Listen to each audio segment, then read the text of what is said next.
வணக்கம் நண்பர்களே. இந்த இந்த ஷார்ட்ஸ் எதுக்கு அப்படின்னா 2025லேருந்து 2026க்கான ராகு பெயர்ச்சி.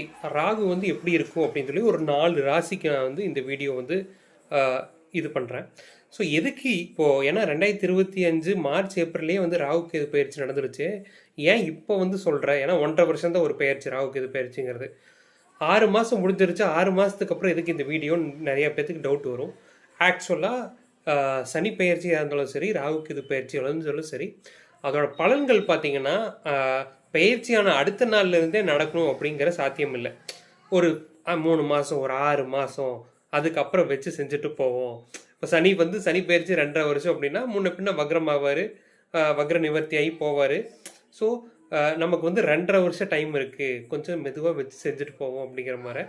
ராகுக்கு எதுவுமே அந்த மாதிரி தான், ஒரு 3 to 6 months வந்து எடுத்துப்பாங்க அந்த முழு பலன்கள் வந்து நடக்கிறதுக்கு.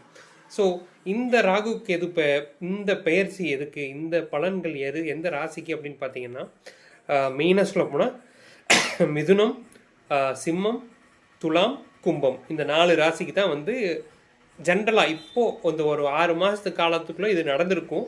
இல்லைனா அடுத்த 1 வருஷ காலம் வந்து இது நடக்கும் அப்படிங்கிற மாதிரி ப்ரெடிக்ஷன்ஸு.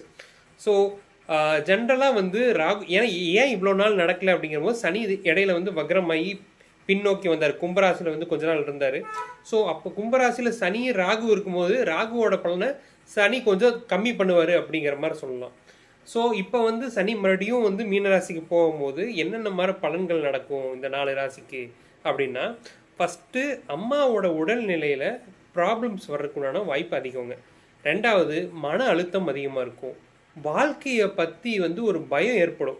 இத்தனை நாள் நீங்கள் வந்து ஒரு தெளிவான பாதையில் போயிட்டுருப்பீங்க. ஓகே, நம்ம கோல் செட் பண்ணிட்டோம், நம்ம கரெக்டாக தட்டுறோம் தூக்குறோம் அப்படிங்கிற மாதிரி ஒரு தெளிவான பாதையில் போயிட்டுருப்பீங்க. ஆனால் திடீர்னு பார்த்தீங்கன்னா வாழ்க்கையில் வந்து ஒரு சின்னதாக பயம் ஏற்படும்.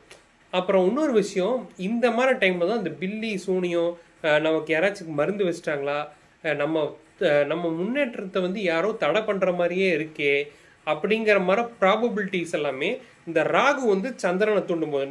ஏன் சந்திரனை தூண்டுதுன்னு சொல்கிறேன். இப்போ கும்பராசி, மிதுன ராசி, சிம்ம ராசி, துலாம் ராசிக்கெல்லாம் ராகு வந்து 1, 5, 7, 9 கனெக்ட் ஆகுது. ஸோ லைஃப் மேலே பயம் இருக்கிற டைமு, நமக்கு மனநோய் வந்துருச்சோ அப்படிங்கிறது கூட சில பேர்த்துக்கு அவங்க பிறப்பு ஜாதகத்தில் சந்திரன் ரொம்ப வீக்காக இருந்தால் தோணும். பேய் பிசாசு கனவுகள் வந்து கொஞ்சம் பயங்கரமாக வரும். இதெல்லாம் எப்படி கம்மி பண்ணலாம் அப்படின்னா, மண்டே அன்னைக்கு நான்வெஜ் சாப்பிடாம ஒரு பீஸ் ஆஃப் மைண்டோடு இருக்கணும். எது நடந்தாலும் அவன் பார்த்துப்பான், எல்லாமே அவன் செயல் விட்டிங்கன்னா கண்டிப்பாக நல்லாயிருக்கும். அடுத்த லைவ் செஷனில்